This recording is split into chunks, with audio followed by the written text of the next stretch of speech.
पंजाब के नवे एजी ਨੂੰ ਲੈ ਕੇ ਸਸਪੈਂਸ ਬਰਕਰਾਰ। एपीएस ਦਿਓਲ ਦਾ ਅਸਤੀਫਾ ਮਨਜ਼ੂਰ ਹੋਣ ਦੇ 4 ਦਿਨ ਬਾਅਦ ਵੀ ਨਹੀਂ ਹੋਇਆ ਐਲਾਨ। ਸਿੱਧੂ ਦੇ ਵਿਰੋਧ ਤੋਂ ਬਾਅਦ ਦਿਓਲ ਨੂੰ ਹਟਾਇਆ ਸੀ। ਚੰਨੀ ਸਰਕਾਰ ਵੱਲੋਂ ਦਿੱਲੀ ਹਿੰਸਾ ਦੇ ਮੁਲਜ਼ਮਾਂ ਨੂੰ ਵਿੱਤੀ ਮਦਦ ਦੇ ਐਲਾਨ ਤੇ ਗਰਮਾਈ ਸਿਆਸਤ। बीजेपी ਨੇ ਚੁੱਕੇ ਸਵਾਲ, ਬੋਲੇ ਫੈਸਲੇ ਨਾਲ ਸਾਬਿਤ ਹੋਇਆ ਕਾਂਗਰਸ ਨੇ ਕਰਵਾਈ ਸੀ ਲਾਲ ਕਿਲੇ ਦੀ ਹਿੰਸਾ। सियासत चुतरन ਦੀਆਂ ਖਬਰਾਂ ਦਾ सोनिया मान ने किया खंडन। विरोधी कॉल देने वाले किसान लीडरों से भी वरे, बोले मेरे ते सवाल चुकन वाले खुद किन्ने पाक साफ। सोनिया मान के अकाली दल के भी शामिल होने ਦੀਆਂ सन चर्चावां।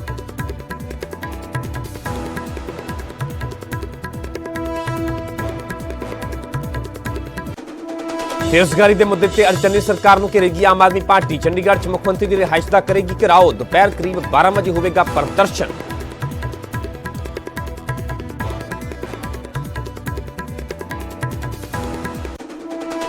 अकाली दल ने 3 होर उम्मीदवारों का किया ऐलान। बलाचौर, शाहकोट और पटियाला देहाती तो उतारे उम्मीदवार।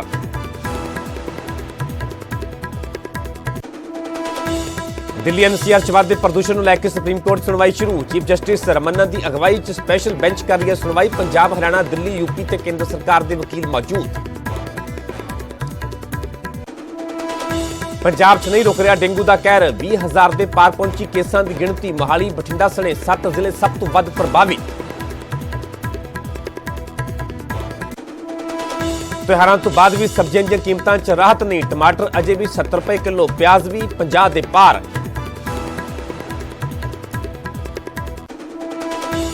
ਅੱਜ 12 खिडारियों का खेल रत्न अवार्ड के नाल होवेगा सन्मान। Olympic gold medallist Neeraj Chopra ते हाकी कप्तान मनप्रीत को मिलेगा अवार्ड। राष्ट्रपति रामनाथ कोविंद करेंगे सन्मानित।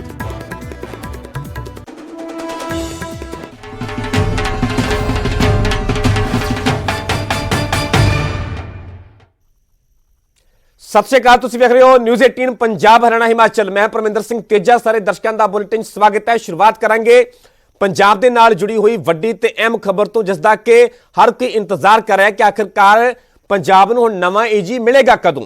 पंजाब के नवे एजी की नियुक्ति ते सस्पेंस अजे भी बरकरार है, सस्पेंस अजे भी जारी है। 9 नवंबर नूं एपीएस दिओल का अस्तीफा मंजूर हो चुका है। सिद्धू की सहमति के नाल ही सरकार नियुक्ति करेगी। हुण यह भी है कि की नवजोत सिंह सिद्धू की अजे कोई सहमति नहीं किसी नाम से बनी, जां आखिरकार देरी किस गल की हो रही है। जेकर एपीएस दिओल का कैबिनेट के विच अस्तीफा मंजूर हो चुका है, उस तो बाद सीएम चन्नी खुद ऐलान कर चुके हैं। सीएम चन्नी ने भी कहा उस दिन कि बस अगले दिन जिहड़ा नवां एजी भी मिल जाएगा, पर अजे भी एजी सरकार नूं नहीं मिल सकिया। सिद्धू के विरोध तो बाद एपीएस दिओल ने अस्तीफा दिता सीगा। बिरदी और ड्रग के मुद्दे ते पैरवी हुण कौन करेगा, क्योंकि सवाल बरकरार है कि एक पासे तां नवजोत सिंह सिद्धू सरकार के वल्लों मुद्दों का जिक्र किया जाता है, बिरदी के मुद्दे की गल की जाती है, ड्रग के मुद्दे की गल की जाती है, जिहड़े कि पहले ही मामले कोर्ट के विच विचार अधीन ने। पर सवाल यह है कि इन्हां केसां की पैरवी कौन करेगा। जेकर एडवोकेट जनरल की नियुक्ति नहीं अजे तक हुई एपीएस दिओल के अस्तीफे तो बाद, तो आखिरकार ये वड्डे ते अहम जिहड़े केस ने जिन्हां की वार वार चर्चा की जाती है, जिक्र किया जाता है, इन्हां केसां की पैरवी कौन करेगा। दस दे कि जिस दिन एजी एपीएस दिओल का अस्तीफा मंजूर किया गया सी, उस दिन मुख्यमंत्री ने यह भी कहा कि कल ही नवे एजी की नियुक्ति कर दी जाएगी, पर 4 दिन बाद भी नियुक्ति नहीं की गई, जिस करके हुण सवाल जरूर पैदा होंदे ने कि इस तो पहला गल की जाए तो नवजोत सिंह सिद्धू वालों लगातार विरोध किया जा रहा सीगा एजी की नियुक्ति का, डीजीपी की नियुक्ति का। इस नियुक्तियों को लैके नवजोत सिंह सिद्धू अस्तीफा तक देंगे ने, उस तो बाद ये कहते हैं कि अपना अस्तीफा वापस लेंगे ने, तो जदों एजी का अस्तीफा मंजूर होगा हटाया जाएगा, वो नाल ही अपना चार्ज भी संभाल लेंगे।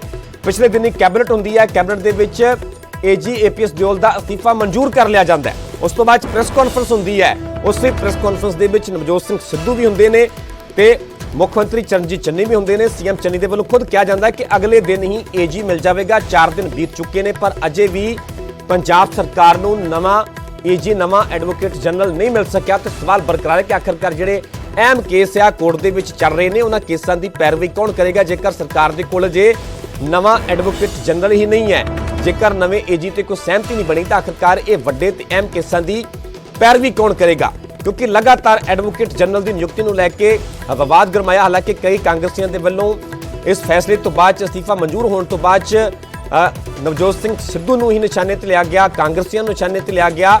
पर हुण सवाल बरकरार है कि आखिरकार नवां एजी पंजाब सरकार नूं कदों मिलेगा। ਹਰ ਕੋਈ ਇੰਤਜ਼ਾਰ ਕਰ ਰਿਹਾ, ਕਿਉਂਕਿ ਬਹੁਤ ਅਹਿਮ ਕੇਸ ਨੇ ਜਿਹੜੇ ਨਵਜੋਤ ਸਿੰਘ ਸਿੱਧੂ ਸਭ ਤੋਂ ਜ਼ਿਆਦਾ ਜ਼ਿਕਰ ਕਰਦੇ ਨੇ ਬੇਅਦਬੀ ਦੇ ਕੇਸਾਂ ਦਾ, ਡਰੱਗ ਦੇ ਮੁੱਦੇ ਦਾ।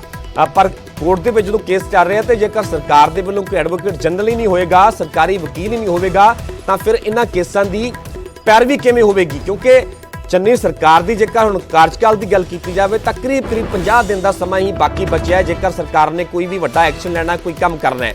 ਕਿਉਂਕਿ ਦਸੰਬਰ ਦੇ ਅੰਤ ਦੇ ਵਿੱਚ ਤਾਂ ਵੈਸੇ ਵੀ ਜਿਹੜੇ ਚੋਣਾਂ ਅਨਾਉਂਸ ਹੋ ਜਾਣਗੀਆਂ, ਚੋਣ ਜਾਬਤਾ ਲਾਗੂ ਹੋ ਜਾਵੇਗਾ। ਸੋ ਇਸੇ ਖਬਰ ਤੇ ਜ਼ਿਆਦਾ ਜਾਣਕਾਰੀ ਸਿੱਧਾ ਰੁਕ ਕਰਦੇ ਹਾਂ ਚੰਡੀਗੜ੍ਹ, ਜਿੱਥੋਂ ਕਿ ਮੇਰੇ ਸਹਿਯੋਗੀ ਪੰਕਜ ਕਪਾਹੀ ਲਾਈਵ ਜੁੜੇ ਹੋਏ ਨੇ। ਪੰਕਜ, ਸਵਾਲ ਬਰਕਰਾਰ ਹੈ ਕਿਉਂਕਿ ਇੱਕ ਪਾਸੇ ਨਵਜੋਤ ਸਿੰਘ ਸਿੱਧੂ ਜ਼ਿਕਰ ਕਰਦੇ ਨੇ ਡਰੱਗ ਦੇ ਮੁੱਦੇ ਦਾ, ਬੇਅਦਬੀ ਦੇ ਕੇਸਾਂ ਦਾ। ਨਵਜੋਤ ਸਿੰਘ ਸਿੱਧੂ ਦੇ ਵਿਰੋਧ ਤੋਂ ਬਾਅਦ ਹੀ ਏਪੀਐਸ ਦਿਓਲ ਅਸਤੀਫਾ ਦਿੰਦੇ ਨੇ, ਅਸਤੀਫਾ ਮਨਜ਼ੂਰ ਹੁੰਦਾ ਹੈ। ਸੀਐਮ ਚੰਨੀ ਕਹਿੰਦੇ ਨੇ ਕਿ ਅਗਲੇ ਦਿਨ ਹੀ ਨਵਾਂ ਏਜੀ ਮਿਲ ਜਾਵੇਗਾ, ਪਰ ਅਜੇ ਵੀ ਪੰਜਾਬ ਸਰਕਾਰ ਨਵੇਂ ਏਜੀ ਤੋਂ ਸੱਖਣੀ ਹੈ। ਫਿਰ ਸਵਾਲ ਤਾਂ ਬਣਦਾ ਨੇ ਕਿ ਆਖਿਰਕਾਰ ਇਹ ਵੱਡੇ ਤੇ ਅਹਿਮ ਕੇਸਾਂ ਦੀ ਪੈਰਵੀ ਕੌਣ ਕਰੇਗਾ ਜੇਕਰ ਏਜੀ ਦੀ ਨਿਯੁਕਤੀ ਹੀ ਨਹੀਂ ਹੋਵੇਗੀ? बिल्कुल बिल्कुल परमिंदर, क्योंकि सरकार को समा बेहद घट है और अजिहे 18 तरीक ਨੂੰ ਡਰੱਗਸ ਮਾਮਲੇ ਦੇ ਉੱਤੇ ਸੁਣਵਾਈ ਹੋਣੀ ਹੈ। ਡਰੱਗਸ ਮਾਮਲੇ ਤੇ ਫਾਈਲ ਜਿਹੜੀ ਉਹ ਖੁੱਲ ਸਕਦੀ ਹੈ, ਰਿਪੋਰਟ ਜਿਹੜੀ ਉਹ ਖੁੱਲ ਸਕਦੀ ਹੈ। ਲੇਕਿਨ ਸਵਾਲ ਇਸ ਵੇਲੇ ਉੱਠ ਰਹੇ ਨੇ ਕਿ ਏਪੀਐਸ ਦਿਓਲ ਨੂੰ ਇਸਤੀਫਾ ਦਿੱਤੇ ਕਈ ਦਿਨ ਹੋ ਗਏ ਤਾਂ ਨਵਾਂ ਏਜੀ ਦੀ ਨਿਯੁਕਤੀ ਅਜੇ ਤੱਕ ਕਿਉਂ ਨਹੀਂ ਕੀਤੀ? ਮੁੱਖ ਮੰਤਰੀ ਨੇ ਜਦੋਂ ਇਸਤੀਫਾ ਕਬੂਲ ਕੀਤਾ ਸੀ ਪ੍ਰੈਸ ਕਾਨਫਰੰਸ 'ਚ ਕਿਹਾ ਸੀਗਾ ਕਿ ਕੱਲ ਤੱਕ ਨਵਾਂ ਏਜੀ ਮਿਲ ਜਾਏਗਾ। ਸਵਾਲ ਇਸ ਕਰਕੇ ਵੀ ਉੱਠ ਰਹੇ ਨੇ ਕਿਉਂਕਿ ਜਿਹੜੇ ਵਕੀਲ ਨੇ ਉਹਨਾਂ ਨੂੰ ਇਸ ਗੱਲ ਦਾ ਵੀ ਡਰ ਲੱਗ ਰਿਹਾ ਹੈ ਕਿ ਅਗਰ ਅਸੀਂ ਏਜੀ ਲੱਗਾਂਗੇ ਤਾਂ ਬੇहद ਘੱਟ ਸਮੇਂ ਨੇ, ਪ੍ਰੈਸ਼ਰ ਬਹੁਤ ਜ਼ਿਆਦਾ ਹੋਏਗਾ। ਔਰ ਦੂਸਰਾ ਸਰਕਾਰ ਦੇ ਸਾਹਮਣੇ ਚੁਣੌਤੀ ਇਹ ਵੀ ਹੈ ਕਿ ਇਹਨਾਂ ਮਾਮਲਿਆਂ ਨੂੰ ਲੈ ਕੇ ਵੱਡਾ ਵਕੀਲ ਕਿਹੜਾ ਹੋਵੇ ਜੋ ਏਜੀ ਲੱਗਣ ਲਾਇਕ ਹੋਵੇ, ਜੋ ਨਵਜੋਤ ਸਿੰਘ ਸਿੱਧੂ ਨੂੰ ਵੀ ਮਨਜ਼ੂਰ ਹੋਵੇ। ਕਿਉਂਕਿ ਮੁੱਖ ਮੰਤਰੀ ਕੈਪਟਨ ਅਮਰਿੰਦਰ ਸਿੰਘ ਤੋਂ ਬਾਅਦ ਜਿਹੜੇ ਨਵੇਂ ਮੁੱਖ ਮੰਤਰੀ ਬਣੇ ਸੀਗੇ ਚਰਨਜੀਤ ਸਿੰਘ ਚੰਨੀ, ਉਹਨਾਂ ਨੇ ਆਪਣੀ ਪਸੰਦ ਦਾ ਏਪੀਐਸ ਦਿਓਲ ਲਗਾਏ। ਏਪੀਐਸ ਦਿਓਲ ਨੂੰ ਲੈ ਕੇ ਨਵਜੋਤ ਸਿੰਘ ਸਿੱਧੂ ਨੇ ਸਵਾਲ ਖੜੇ ਕਰ ਦਿੱਤੇ ਕਿ ਸੁਮੇਧ ਸੈਣੀ ਦੇ ਵੀ ਵਕੀਲ ਨੇ ਔਰ ਲਗਾਤਾਰ ਵਾਰ ਪਲਟਵਾਰ ਚੱਲਦਾ ਰਿਹਾ। ਉਸ ਤੋਂ ਬਾਅਦ ਆਖਰਕਾਰ ਨਵਜੋਤ ਸਿੰਘ ਸਿੱਧੂ ਦੀ ਮੰਨਣੀ ਪਈ। ਨਵਜੋਤ ਸਿੰਘ ਸਿੱਧੂ ਦੇ ਅੱਗੇ ਜਿਹੜਾ ਵਾ ਮੁੱਖ ਮੰਤਰੀ ਦੀ ਪਸੰਦ ਦੇ ਏਜੀ ਸੀਗੇ ਏਪੀਐਸ ਦਿਓਲ, ਉਹਨਾਂ ਨੂੰ ਬਦਲ ਦਿੱਤਾ ਗਿਆ। ਔਰ ਜਦੋਂ ਏਪੀਐਸ ਦਿਓਲ ਲੱਗੇ ਸੀ ਉਸ ਤੋਂ ਪਹਿਲਾਂ ਵੀ ਦੋ ਨਾਮ ਬਹੁਤ ਸਾਰੇ ਚਰਚਾ ਦੇ ਵਿੱਚ ਸੀਗੇ, ਲੇਕਿਨ ਆਖਰਕਾਰ ਏਪੀਐਸ ਦਿਓਲ ਨੂੰ ਏਜੀ ਲਗਾਇਆ ਗਿਆ। ਏਪੀਐਸ ਦਿਓਲ ਹੁਣ ਅਸਤੀਫਾ ਦੇ ਚੁੱਕੇ ਨੇ ਤਾਂ ਨਵਾਂ ਏਜੀ ਕੌਣ ਹੋਏਗਾ ਔਰ ਕਿੰਨੇ ਦਿਨ ਲੱਗਣਗੇ? ਕਿਉਂਕਿ ਸਰਕਾਰ ਕੋਲ ਜ਼ਿਆਦਾ ਸਮਾਂ ਨਹੀਂ ਹੈ ਔਰ ਦੋ ਮਾਮਲਿਆਂ ਦੇ ਵਿੱਚ ਉਹ ਕਿਹੜਾ ਵਕੀਲ ਅੱਗੇ ਆ ਕੇ ਪੈਰਵੀ ਕਰੇਗਾ ਜੋ ਏਜੀ ਦੀ ਭੂਮਿਕਾ ਦੇ ਵਿੱਚ ਆਵੇ। ਇਸੇ ਵਜ੍ਹਾ ਕਰਕੇ ਜਿਹੜਾ ਵੈ ਸਮਾਂ ਲੱਗ ਰਿਹਾ ਹੈ ਪਰਮਿੰਦਰ, ਔਰ ਇਸੇ ਵਜ੍ਹਾ ਕਰਕੇ ਸਵਾਲ ਵੀ ਉੱਠਣੇ ਸ਼ੁਰੂ ਹੋ ਗਏ ਨੇ ਕਿ ਇੰਨੇ ਦਿਨ ਏਜੀ ਦੀ ਕੁਰਸੀ ਖਾਲੀ ਕਿਉਂ ਪਈ ਹੈ।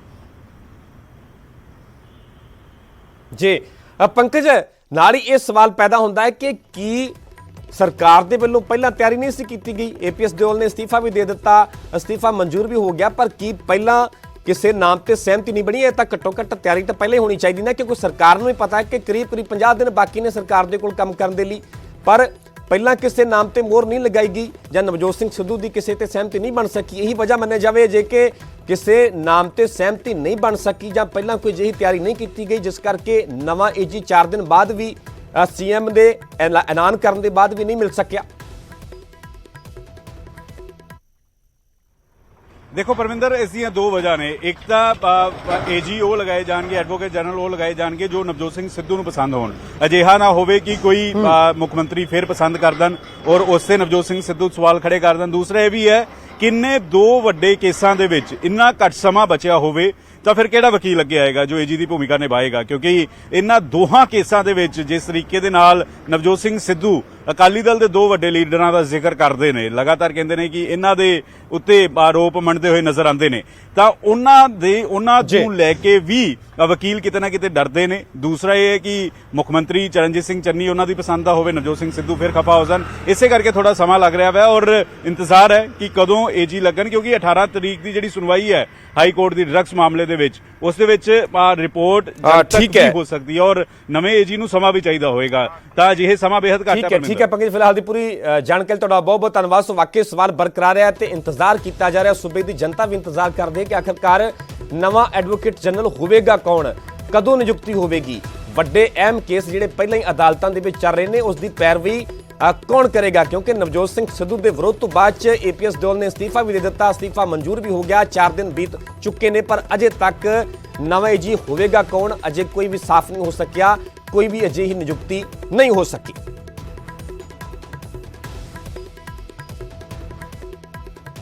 रुख करांगे अगली वड्डी खबर दा। चन्नी सरकार दे वल्लों 26 जनवरी हिंसा दे विच गिरफ्तार लोकां दे लई मुआवजे दे ऐलान ते हुण सियासत भखदी हुई नजर आ रही है।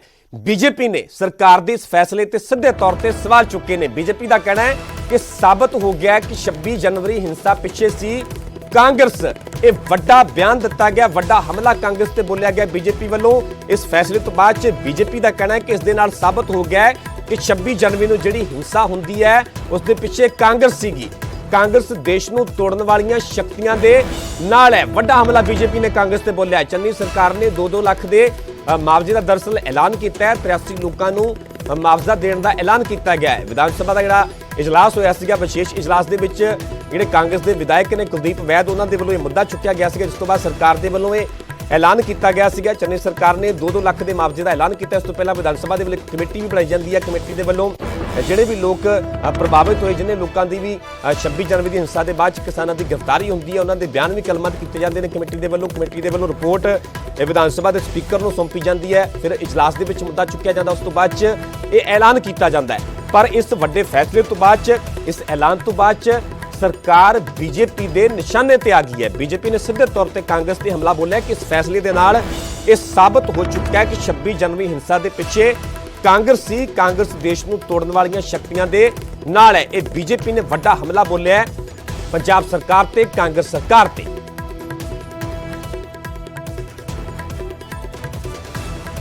बीजेपी आगू सुभाष शर्मा ने ट्वीट करते हुए लिखा है कि पंजाब के मुख्यमंत्री चरणजीत चन्नी के वल्लों लाल किला हिंसा के दोषियों को मुआवजा देने का फैसला साबित करता है कि देश को शर्मसार करने वाली हिंसा कांग्रेस के वल्लों स्पॉन्सर सी। कांग्रेस हमेशा देश को तोड़न वालियां शक्तियां दे नाल रही है। सुभाष शर्मा बीजेपी के सीनियर आगू ने पंजाब बीजेपी के, उन्होंने वल्लों ट्वीट करते सीधे तौर पर कांग्रेस सरकार से यह वड्डा हमला बोलिया गया। तो सीधे तौर पर बीजेपी का कहना है कि इस फैसले के नाल यह साबित हो गया है कि 26 जनवरी हिंसा के पिछे कांग्रेस सी। कांग्रेस देश को तोड़न वालियां शक्तियां दे नाल है। जेकर 26 जनवरी की हिंसा की गल की जाए तो जदों किसानों के वल्लों प्रोग्राम उलीकिया गया सीगा दिल्ली वाले पासे कूच करने का, तो उस दौरान ये हिंसा होती है। कुछ किसान जिहड़े दिल्ली के लाल किले पहुँचते हैं, तो उस तो बाद पूरा एक घटनाक्रम वापरता है। कई किसानों की गिरफ्तारी भी होती है। तो इस तो बाद इसे ही 26 जनवरी की हिंसा को मुख रखते हुए जोड़े भी किसान उस दौरान प्रभावित हुए या जिन्हों की गिरफ्तारी हुई, हालांकि बहुत सारे किसान उस तो बाद रिहा भी कर दिए गए, तो उन्होंने मुआवजे का ऐलान किया गया चन्नी सरकार के वलों। चन्नी सरकार का कहना है कि 2-2 लाख रुपए का मुआवजा दिता जाएगा। 83 लोगों को मुआवजा देने का यह किया गया। तो साडे नाल बीजेपी के सीनियर आगू अनिल सरीन जुड़े हुए हैं। सरीन साहब, तुहाडा स्वागत है न्यूज़ 18 पंजाब हरियाणा हिमाचल ते। बीजेपी नूं हुण क्यों लगता है कि बीजेपी का आधार है कि बीजेपी के वलों कहा जा रहा है कि इस दे नाल साफ हो गया कि 26 जनवरी की हिंसा सी उस दे पिछे कांग्रेस सी। इत्थों तक कह दिता कि कांग्रेस देश नूं तोड़न वालियां शक्तियां दे नाल है। इस च कोई दो राय नहीं गी कि जो चरणजीत सिंह चन्नी मुख्यमंत्री पंजाब ने जिहड़ी घोषणा की है, इस तो ज्यादा मंदभागी गल कोई नहीं हो सकती। 26 जनवरी वाले दिन दिल्ली च तांडव करने वाले, राष्ट्रीय ध्वज का अपमान करने वाले, राष्ट्रीय स्मारक लाल किले का अपमान करने वाले को सम्मानित करना और 2-2 लाख की कंपनसेशन देना, मैं समझदा इस तो ज्यादा निमन स्तर राजनीति का कोई नहीं हो सकता। राजनीति करने वास्ते बहुत सारिया थावां पईयां ने, लेकिन राष्ट्रीयता के प्रश्न के उत्ते असीं इन्ना गिर जावांगे, ये बहुत ही दुर्भाग्यपूर्ण है। और जिहड़ा असीं कहंदे सीगे कि ये सारा कुछ सोची समझी साजिश के तहत कांग्रेस वालों करवाया गया, आज वो गल साबित हो कि पुलिस वाले लोग डंडे मारने वाले, दिल्ली के तांडव करने वाले, राष्ट्रीय ध्वज का अपमान करने वाले, लाल किले के उत्ते हिंसा करने वाले लोग जो कांग्रेस सम्मानित कर दी है और 2-2 लाख की कंपनसेशन दे दी है, इस तो दुर्भाग्यपूर्ण गल कोई नहीं हो सकती। और मैं समझदा कि एक संवैधानिक पोस्ट पर बैठे मुख्यमंत्री को इस तरह की घोषणा करके उन्हें अपने संवैधानिक पद की मर्यादा का उल्लंघन किया है। और चरणजीत सिंह चन्नी को इमीडिएटली रिजाइन कर देना चाहिए। भारतीय जनता पार्टी मांग कर दी है। जो रिजाइन नहीं करते तो असीं मांग करते हैं कि गवर्नर साहब और एफओ के बंदे को तुरंत बर्खास्त कर दें। अच्छा सरीन साहब, इस तो पहले जेकर गल की जाए तो विधान सभा के वलों कमेटी का भी गठन किया गया सीगा। कमेटी के विच वख-वख पार्टियां के नुमाइंदे शामिल सन। उन्होंने वलों जिहड़े प्रभावित किसान ने या जिहड़े 26 जनवरी तो बाद जिहड़े गिरफ्तार होंदे ने, उन्होंने बयान भी कलमबद्ध किए गए। उन्होंने कथित जिहड़े अत्याचार के भी तशद्दद के इल्जाम भी लगाए गए, बयान ਕਮੇਟੀ ਦੇ ਅੱਗੇ ਦਰਜ ਕਰਵਾਏ ਗਏ ਤੇ ਉਸ ਦੇ ਆਧਾਰ ਤੇ ਜਿਹੜਾ ਕੁਲਦੀਪ ਵੈਦ ਨੇ ਕਾਂਗਰਸ ਦੇ ਵਿਧਾਇਕ ਉਹਨਾਂ ਦੇ ਵੱਲੋਂ ਇਹ ਮੁੱਦਾ ਚੁੱਕਿਆ ਗਿਆ। ਉਸ ਤੋਂ ਬਾਅਦ ਸਰਕਾਰ ਦੇ ਵੱਲੋਂ ਐਲਾਨ ਕੀਤਾ ਗਿਆ। ਪਰ ਬੀਜੇਪੀ ਨੂੰ ਹੁਣ ਇਸ ਫੈਸਲੇ ਦੇ ਪਿੱਛੇ ਇਹ ਆਧਾਰ ਕਿਉਂ ਲੱਗਦਾ ਹੈ ਕਿ ਇਹ ਕਾਂਗਰਸ ਜਿਹੜੀ ਹੈ 26 ਜਨਵਰੀ ਦੀ ਹਿੰਸਾ ਦੇ ਪਿੱਛੇ ਸੀ ਜਾਂ ਸਾਰੀ ਸਾਜ਼ਿਸ਼ ਜਿਹੜੀ ਹੈ ਉਹ ਕਾਂਗਰਸ ਦੀ ਸੀ?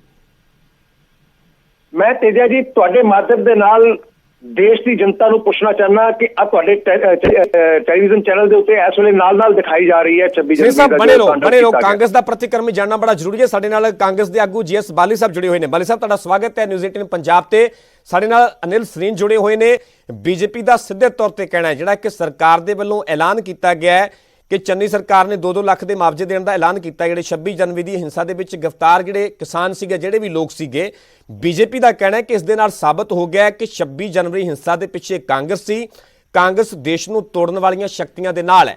ਬਾਲੀ ਸਾਹਿਬ ਦੇਖੋ, ਗੱਲ ਇਹ ਹੈ ਕਿ ਬਿਲਕੁਲ 100% ਅਸੀਂ ਕਿਸਾਨ ਦੇ ਨਾਲ ਆ। ਅਸੀਂ ਇੱਕ ਪੁਆਇੰਟ ਵੀ ਜਿਹੜਾ ਕਹਿ ਸਕਦੇ ਹੋ ਨਹੀਂ, ਮਗਰ ਇਹ ਸਾਬਤ ਹੋ ਗਿਆ ਕਿ ਇਹ ਕਿਸਾਨਾਂ ਦੇ ਵਿਰੋਧੀ ਨੇ। ਅੱਜ ਬਿਲਕੁਲ ਅਸੀਂ ਸ਼ੁਰੂ ਤੋਂ ਕਹਿੰਦੇ ਆ ਰਹੇ ਹਾਂ ਇਸ ਗੱਲ ਨੂੰ। ਅੱਜ ਬਿਲਕੁਲ ਤੁਹਾਡੇ ਟੀਵੀ ਚੈਨਲ ਤੇ ਵੀ ਇਹ ਗੱਲ ਕਰ ਰਹੇ, ਸਾਰੀ ਦੁਨੀਆ ਇਸ ਚੀਜ਼ ਨੂੰ ਦੇਖ ਰਹੀ ਹੈ, ਸਾਰਾ ਪੰਜਾਬ ਦੇਖ ਰਿਹਾ।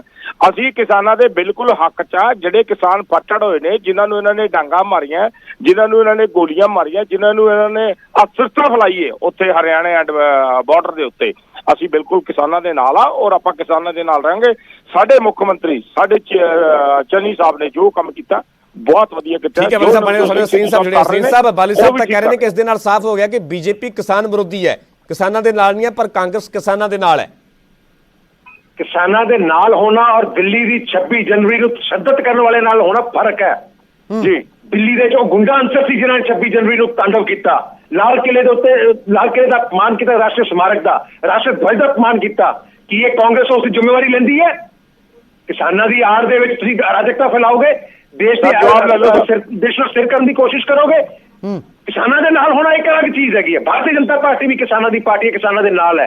ਲੇਕਿਨ 26 ਜਨਵਰੀ ਨੂੰ ਜੋ ਤਾਂਡਵ ਕੀਤਾ ਗਿਆ ਉਹਦੇ ਅਸੀਂ ਕੜੇ ਸ਼ਬਦਾਂ 'ਚ ਨਿੰਦਾ ਕਰਦੇ ਹਾਂ ਔਰ ਜਿਹੜੇ ਉਹਦੇ ਨਾਲ ਖੜੇ ਨੇ ਔਰ ਦੇਸ਼ ਵਿਰੋਧੀ ਸ਼ਕਤੀਆਂ ਦੇ ਨਾਲ ਖੜੇ ਨੇ ਅੱਜ ਦੀ ਡੇਟ। ਹਾਂਜੀ ਬਾਲੀ ਸਾਹਿਬ ਸਰੀਨ ਸਾਹਿਬ ਕਹਿ ਰਹੇ ਨੇ ਕਿ ਗੁੰਡਾ ਅੰਸਰ ਸਨ ਜਿਨ੍ਹਾਂ ਨੇ ਕਿ ਲਾਲ ਕਿਲੇ ਦਾ ਅਪਮਾਨ ਕੀਤਾ, ਦੇਸ਼ ਦੇ ਤਿਰੰਗੇ ਦਾ ਅਪਮਾਨ ਕੀਤਾ ਹੈ। ਉਸ ਦੇ ਬਾਰੇ ਕਾਂਗਰਸ ਦਾ ਕੀ ਕਹਿਣਾ ਹੈ? ਮੈਂ ਇੱਕ ਗੱਲ ਤਾਂ ਜ਼ਰੂਰ ਇਹਨਾਂ ਨੂੰ ਭਾਰਤੀ ਜਨਤਾ ਪਾਰਟੀ, ਤੁਸੀਂ ਤਿਰੰਗੇ ਤੋਂ ਜ਼ਿਆਦਾ ਸਾਡੇ ਤੋਂ ਜ਼ਿਆਦਾ ਤਿਰੰਗੇ ਦਾ ਮਾਨ ਸਨਮਾਨ ਨਹੀਂ ਰੱਖ ਸਕਦੇ। ਇਹ ਤਾਂ ਤੁਸੀਂ ਸਾਨੂੰ ਦੇਸ਼ ਦੇ ਭਗਤ ਦਾ, ਦੇਸ਼ ਦਰੋਹੀ ਦਾ ਤੁਸੀਂ ਸਰਟੀਫਿਕੇਟ ਨਹੀਂ ਦੇ ਸਕਦੇ। Who are you? ਤੁਸੀਂ ਕੌਣ ਹੋ ਸਾਨੂੰ ਇਹ ਸਰਟੀਫਿਕੇਟ ਦੇਣ ਵਾਲੇ? ਤਿਰੰਗੇ ਝੰਡੇ ਦਾ ਕਿਧਰੇ ਅਪਮਾਨ ਨਹੀਂ ਹੋਇਆ। ਉਹ ਬੰਦੇ ਉਧਰ ਗਏ ਕਿਵੇਂ? ਉਹ ਬੰਦਿਆਂ ਨੂੰ ਭੇਜਿਆ ਕਿਉਂ ਗਿਆ? ਉਧਰ ਤਾਂ ਰੂਟ ਹੀ ਨਹੀਂ ਸੀ ਹੈਗਾ ਲੋਕਾਂ ਦਾ। ਮਗਰ ਸਭ ਤੋਂ ਵੱਡੀ ਜਿਹੜੀ ਸ਼ਰਾਰਤ ਆ ਉਹ ਬੀਜੇਪੀ ਦੀ ਸ਼ਰਾਰਤ ਸੀ। ਤਿਰੰਗਾ ਝੰਡਾ ਸਾਡਾ, ਅਸੀਂ ਹਿੰਦੁਸਤਾਨ ਦੇ ਲੋਕ ਆ, ਅਸੀਂ ਭਾਰਤ ਦੇ ਲੋਕ ਆ, ਅਸੀਂ ਸ਼ਹੀਦ ਲੋਕ ਆ, ਅਸੀਂ ਹਿੰਦੁਸਤਾਨ ਆਜ਼ਾਦ ਕਰਾਇਆ। ਅੱਛਾ ਬਾਲੀ ਸਾਹਿਬ ਨਾਲ ਇਹ ਵੀ ਜ਼ਰੂਰ ਜਾਣਕਾਰੀ ਦੇ ਦਿਓ, ਦਰਸ਼ਕ ਵੀ ਜਾਣਨਾ ਚਾਹਣਗੇ ਕਿ 83 ਲੋਕਾਂ ਨੂੰ ਮੁਆਵਜ਼ਾ ਦੇਣ ਦਾ ਐਲਾਨ ਕੀਤਾ ਹੈ। 83 ਲੋਕ ਆਇਡੈਂਟੀਫਾਈ ਕਿਵੇਂ ਹੋਏ ਨੇ, ਕਿਵੇਂ ਉਹਨਾਂ ਦੀ ਪਛਾਣ ਹੋਈ ਹੈ ਤੇ ਕਿਸ ਆਧਾਰ ਤੇ ਜਿਹੜਾ ਇਹ ਮੁਆਵਜ਼ਾ ਸਰਕਾਰ ਦੇ ਵੱਲੋਂ ਦਿੱਤਾ ਜਾ ਰਿਹਾ ਹੈ? ਜੀ, ਇਹ ਫੋਰਸਿਸ ਨੇ ਦਿੱਤਾ, ਇਹ ਲੋਕਾਂ ਨੇ ਦਿੱਤਾ, ਇਹ ਕਿਸਾਨ ਆਗੂਆਂ ਨੇ ਦਿੱਤਾ, ਜਿਨ੍ਹਾਂ ਨੂੰ ਤਕਲੀਫਾਂ ਹੋਈਆਂ, ਜਿਨ੍ਹਾਂ ਨੂੰ ਡਾਂਗਾ ਫੇਰੀਆਂ ਇਹਨਾਂ ਨੇ, ਜਿਨ੍ਹਾਂ ਨੂੰ ਇਹਨਾਂ ਨੇ ਮਾਰਿਆ, ਜਿਨ੍ਹਾਂ ਕਿਸਾਨਾਂ ਨੂੰ ਗੋਲੀਆਂ ਮਾਰੀਆਂ ਇਹਨਾਂ ਨੇ, ਜਿਨ੍ਹਾਂ ਨੂੰ ਇਹਨਾਂ ਨੇ ਫੱਟੜ ਕੀਤਾ, ਜਿਨ੍ਹਾਂ ਨੂੰ ਗੱਡੀਆਂ ਦੇ ਥੱਲੇ ਵੀ ਇਹਨਾਂ ਨੇ ਦਿੱਤਾ। ਅੱਜ ਵੀ ਇਹ ਕਹਿੰਦੇ ਅਸੀਂ ਕਿਸਾਨ ਦੇ ਹਿਤੈਸ਼ੀ ਆ। ਮੈਨੂੰ ਸਮਝ ਨਹੀਂ ਆਉਂਦੀ ਹੈਗੀ। ਮੈਂ ਮਾਨਯੋਗ ਸਤਿਕਾਰਯੋਗ ਫਿਰ ਅਦਬਨਾ ਇਹਨਾਂ ਨੂੰ ਕਹਾਂਗਾ, ਕਹਿਣਾ ਨਹੀਂ ਚਾਹੀਦਾ ਮੈਨੂੰ ਇਹਨਾਂ ਨੂੰ ਮਾਨਯੋਗ, ਜੋ ਇਹਨਾਂ ਨੇ ਹਾਲਾਤ ਪੈਦਾ ਕਰਤੇ ਨੇ ਹਿੰਦੁਸਤਾਨ ਦੇ ਅੰਦਰ। ਅਸੀਂ ਕਹਿਣਾ ਨਹੀਂ ਚਾਹੁੰਦੇ, ਫਿਰ ਵੀ ਕਵਾਂਗੇ ਇੱਕ ਪਾਰਟੀ ਦੇ ਨੁਮਾਇੰਦੇ ਨੇ, ਸਾਡੀ ਆਪਸ ਦੀ ਪਾਰਟੀਆਂ ਦੀ ਅਸੀਂ ਗੱਲ ਰੱਖਣੀ ਹੈ। ਇਹ ਕਵਾਂਗੇ ਕਿ ਨਿੰਦਣਯੋਗ ਗੱਲ ਹੈ। ਅਗਰ ਮੁੱਖ ਮੰਤਰੀ ਇਹੋ ਜਿਹਾ ਕੰਮ ਕਰ ਰਹੇ ਨੇ, ਸਰਾਹਨੀਯੋਗ ਹੈ। ਅਸੀਂ ਦੇਸ਼ ਦਰੋਹੀ ਹੋ ਗਏ ਅਗਰ ਕਿਸੇ ਫੱਟੜ ਨੂੰ ਅਸੀਂ ਅਗਰ ਮੁਆਵਜ਼ਾ ਦੇਣੇ, ਅਗਰ ਕਿਸੇ ਨੂੰ ਗੋਲੀ ਲੱਗੀ ਹੈ ਉਹਨੂੰ ਅਸੀਂ ਮੁਆਵਜ਼ਾ ਦੇਣੇ, ਕਿਸੇ ਦੀ ਲੱਤ ਟੁੱਟੀ ਹੈ। ਸਾਹਿਬ ਬਾਲੀ ਸਾਹਿਬ ਤੇ ਕਹਿ ਰਹੇ ਨੇ ਕਿ ਜਿਹੜੇ ਫੱਟੜ ਹੋਏ ਨੇ, ਜਿਹੜੇ ਪ੍ਰਭਾਵਿਤ ਹੋਏ ਨੇ, ਜਿਨ੍ਹਾਂ ਤੇ ਤਸ਼ੱਦਦ ਹੋਇਆ, ਸਿਰਫ ਉਹਨਾਂ ਦੇ ਨਾਲ ਹਮਦਰਦੀ ਸਰਕਾਰ ਦੇ ਵੱਲੋਂ ਜਤਾਈ ਜਾ ਰਹੀ ਹੈ, ਉਹਨਾਂ ਨੂੰ ਇਹ ਮੁਆਵਜ਼ਾ ਦਿੱਤਾ ਜਾ ਰਿਹਾ ਹੈ। ਫਿਰ ਬੀਜੇਪੀ ਨੂੰ ਐਵੇਂ ਕਿਉਂ ਲੱਗਦਾ ਹੈ ਕਿ ਜਿਹੜੀ ਕਾਂਗਰਸ ਦੇਸ਼ ਨੂੰ ਤੋੜਨ ਵਾਲੀਆਂ ਸ਼ਕਤੀਆਂ ਦੇ ਨਾਲ ਹੈ? ਤੇਜਾ ਜੀ, ਬਾਲੀ ਸਾਹਿਬ ਹੋਰ ਆਰ ਦੇ ਵਿੱਚ 26 ਜਨਵਰੀ ਦਾ ਜਿਹੜਾ ਮੁਆਵਜ਼ਾ ਘੋਸ਼ਣਾ ਕੀਤਾ ਹੈ ਉਹਦੇ ਵਿੱਚ ਕਰ ਰਹੇ ਨੇ। ਬਾਲੀ ਸਾਹਿਬ ਜਿਹੜੇ ਅਦਰਵਾਈਜ਼ ਕਿਸਾਨੀ ਅੰਦੋਲਨ 'ਚ ਫੱਟੜ ਹੋਏ ਜਾਂ ਕੋਈ ਗੋਲੀ ਲੱਗੀ ਜਾਂ ਕੁਝ ਹੋਇਆ, ਉਹ ਅਲੱਗ ਚੀਜ਼ ਹੈ। 26 ਜਨਵਰੀ ਨੂੰ ਤਾਂਡਵ ਕਰਨ ਵਾਲਿਆਂ ਦੀ ਜਿਹੜੀ ਗਾਣੀ ਹੈ ਉਹ ਇੱਕ ਅਲੱਗ ਚੀਜ਼ ਹੈਗੀ ਹੈ। ਤੁਸੀਂ ਕਿਸਾਨੀ ਅੰਦੋਲਨ 'ਚ ਕੋਈ ਕਿਸੇ ਨੂੰ ਸੱਟ ਵੱਜਦੀ ਹੈ, ਕੋਈ ਹੈਗਾ, ਉਸ ਨੂੰ ਕੰਪਨਸੇਸ਼ਨ ਦਿੰਦੇ, ਉਹ ਇੱਕ ਅਲੱਗ ਚੀਜ਼ ਹੈਗੀ ਹੈ। ਲੇਕਿਨ 26 ਜਨਵਰੀ ਨੂੰ ਤਾਂਡਵ ਕਰਨ ਵਾਲੇ ਜਿਹੜੇ ਲੋਕਾਂ ਤੇ ਪੁਲਿਸ ਨੇ ਕੇਸ ਦਰਜ ਕੀਤੇ, ਜਿਹੜੇ ਰਾਸ਼ਟਰੀ ਧਵਜ ਦਾ ਅਪਮਾਨ ਕੀਤਾ, ਰਾਸ਼ਟਰੀ ਦਾ ਅਪਮਾਨ ਕੀਤਾ, ਉਹਨਾਂ ਨੂੰ ਜੇ ਤੁਸੀਂ ਕੰਪਨਸੇਟ ਕਰਦੇ ਹੋ, ਹਾਂਜੀ ਹਾਂਜੀ ਬਾਲੀ ਸਾਹਿਬ, ਮੈਂ ਇੱਕ ਗੱਲ ਤੇਜਾ ਜੀ ਕਹਿਣਾ ਚਾਹਾਂਗਾ, ਮਾਨਯੋਗ ਤੁਹਾਡੇ ਕੋਲ ਸਾਰੀਆਂ ਜਿਹੜੀਆਂ ਹੈਗੀਆਂ ਨੇ ਉਹ ਫੋਟੋਜ਼ ਹੈਗੀਆਂ ਨੇ, ਇਹਨਾਂ ਨੂੰ ਕੱਢ ਕੇ ਵਿਖਾ ਦਿਓ ਕਿੱਥੇ ਤਿਰੰਗੇ ਦਾ ਅਪਮਾਨ ਹੋਇਆ। ਔਰ ਤਿਰੰਗੇ ਦਾ ਅਪਮਾਨ ਕਿਉਂ ਕੋਈ ਕਰੇਗਾ? ਤਿਰੰਗਾ ਸਾਡਾ ਹੈ, ਹਿੰਦੁਸਤਾਨ ਸਾਡਾ ਹੈ, ਪੰਜਾਬ ਸਾਡਾ ਹੈ, ਅਸੀਂ ਆਪਣੇ ਲੋਕਾਂ ਨੂੰ ਕਿਉਂ ਨਹੀਂ ਇਹ ਚੀਜ਼ ਦਿਆਂਗੇ? ਤੁਸੀਂ ਉਧਰ ਡਿਵਾਈਡ ਕਿਉਂ ਕੀਤਾ ਲੋਕਾਂ ਨੂੰ? ਸਭ ਤੋਂ ਵੱਡੀ ਅੱਜ ਇਹ ਗੱਲ ਹੈਗੀ ਹੈ ਕਿ ਜਿਹੜੇ ਉੱਥੇ ਪੁਲਿਸ ਫੋਰਸ ਸੀ ਉਹ ਤਾਂ ਰੂਟ ਹੀ ਨਹੀਂ ਸੀ ਸਾਡਾ, ਤੁਸੀਂ ਸੰਭਾਲ ਹੀ ਨਹੀਂ ਸਕੇ ਲੋਕਾਂ ਨੂੰ। ਹੁਣ ਜੇ ਮੈਂ ਕਹਾਂ ਜੇ ਕੋਈ ਮਾੜੀ ਗੱਲ ਇਹੋ ਜਿਹੀ ਹੋਈ ਹੈ, ਜੇ ਲੋਕਾਂ ਨੂੰ ਤਕਲੀਫ ਹੋਈ ਹੈ ਤੇ ਮੁਆਵਜ਼ਾ ਦੇਣਾ ਤੇ ਬਣੇਗਾ ਨਾ ਉਹਨਾਂ ਨੂੰ। ਡਾਂਗਾ ਤੇ ਤੁਸੀਂ ਫੇਰੀਆਂ ਨੇ ਉਹਨਾਂ ਨੂੰ, ਤੁਹਾਡੀ ਫੋਰਸਿਸ ਨਹੀਂ ਸੀ ਕਿ ਤਿਰੰਗਾ ਝੰਡੇ ਦੀ ਤੁਸੀਂ ਰੱਖਿਆ ਨਹੀਂ ਕਰ ਸਕੇ, ਲਾਲ ਕਿਲੇ ਦੀ ਤੁਸੀਂ ਸੁਰੱਖਿਆ ਨਹੀਂ ਕਰ ਸਕੇ। ਠੀਕ ਹੈ ਠੀਕ ਹੈ ਸਿੰਘ ਸਾਹਿਬ, ਬਾਲੀ ਸਾਹਿਬ ਸਿੱਧੇ ਤੌਰ ਤੇ ਸਰਕਾਰ ਤੇ ਸਵਾਲ ਖੜੇ ਕਰਨੇ, ਕੇਂਦਰ ਸਰਕਾਰ ਤੇ ਦਿੱਲੀ ਪੁਲਿਸ ਤੇ ਸਵਾਲ ਖੜੇ ਕਰਨੇ ਕਿ ਸੁਰੱਖਿਆ ਦਾ ਮਾਮਲਾ ਸੀਗਾ ਤੇ ਸੁਰੱਖਿਆ ਨੂੰ ਪੁਲਿਸ ਵੱਲੋਂ ਹੈਂਡਲ ਨਹੀਂ ਕੀਤਾ ਗਿਆ, ਇਸ ਕਰਕੇ ਸਾਰਾ ਕੁਝ ਹੋਇਆ। ਬਿਲਕੁਲ ਠੀਕ ਹੈ ਜੀ, ਬਹੁਤ ਸਿਆਣੇ ਨੇ ਸਰੀਨ ਸਾਹਿਬ, ਬਾਲੀ ਸਾਹਿਬ ਬਹੁਤ ਸਿਆਣੇ ਨੇ, ਇਹ ਗੱਲ ਨੂੰ ਕਿਵੇਂ ਘੁਮਾਉਣਾ ਬੜੀ ਚੰਗੀ ਤਰ੍ਹਾਂ ਜਾਣਦੇ ਨੇ। ਕਿਆ ਬਾਤ ਹੈ, ਮੇਰਾ ਕਿਆ ਸਵਾਲ ਬਾਤ। ਸਿਰਫ ਇੰਨਾ ਹੈਗਾ, ਬਾਲੀ ਸਾਹਿਬ ਤੁਸੀਂ ਬਹੁਤ ਸਿਆਣੇ ਹੋ, ਬਹੁਤ ਸੰਸਕਾਰ ਹੋ ਕਰਦਾ ਤੁਹਾਡਾ, ਲੇਕਿਨ ਮੈਨੂੰ ਇੱਕ ਚੀਜ਼ ਦੱਸੋ, 26 ਜਨਵਰੀ ਦੇ ਲੋਕਾਂ ਦੇ ਨਾਲ ਖੜਨਾ ਜਿਨ੍ਹਾਂ ਨੇ ਠੀਕ ਹੈ ਸਰੀਨ ਸਾਹਿਬ, ਤੁਹਾਡਾ ਬਹੁਤ ਬਹੁਤ ਧੰਨਵਾਦ। ਬਾਲੀ ਸਾਹਿਬ ਤੁਹਾਡਾ ਬਹੁਤ ਬਹੁਤ ਧੰਨਵਾਦ ਸਾਡੇ ਨਾਲ ਜੁੜਨ ਵਾਸਤੇ। ਸੋ ਇਸ ਮੁੱਦੇ ਤੇ ਹੁਣ ਸਿਆਸਤ ਜਿਹੜੀ ਆ ਗਰਮਾਉਂਦੀ ਹੋਈ ਨਜ਼ਰ ਆ ਰਹੀ ਹੈ। ਦਰਅਸਲ ਚੰਨੀ ਸਰਕਾਰ ਦੇ ਵੱਲੋਂ 2-2 ਲੱਖ ਦੇ ਮੁਆਵਜ਼ੇ ਦਾ ਐਲਾਨ ਕੀਤਾ ਗਿਆ, ਜਿਹੜੇ ਵੀ 26 ਜਨਵਰੀ ਹਿੰਸਾ ਦੇ ਵਿੱਚ ਲੋਕ ਗ੍ਰਿਫਤਾਰ ਹੋਏ ਸਨ, ਜਿਨ੍ਹਾਂ ਤੇ ਵੀ ਕਥਿਤ ਕੋਈ ਕਿਸੇ ਤਰ੍ਹਾਂ ਦਾ ਅਤਿਆਚਾਰ, ਕੋਈ ਤਸ਼ੱਦਦ ਹੋਇਆ ਸੀਗਾ, ਤੇ 83 ਲੋਕਾਂ ਨੂੰ ਮੁਆਵਜ਼ਾ ਦੇਣ ਦਾ ਐਲਾਨ ਕੀਤਾ ਗਿਆ। ਪਰ ਬੀਜੇਪੀ ਦਾ ਕਹਿਣਾ ਕਿ ਇਸ ਦੇ ਨਾਲ ਸਾਬਤ ਹੋ ਗਿਆ ਕਿ 26 ਜਨਵਰੀ ਹਿੰਸਾ ਪਿੱਛੇ ਕਾਂਗਰਸ ਸੀ, ਕਾਂਗਰਸ ਦੇਸ਼ ਨੂੰ ਤੋੜਨ ਵਾਲੀਆਂ ਸ਼ਕਤੀਆਂ ਦੇ ਨਾਲ ਹੈ।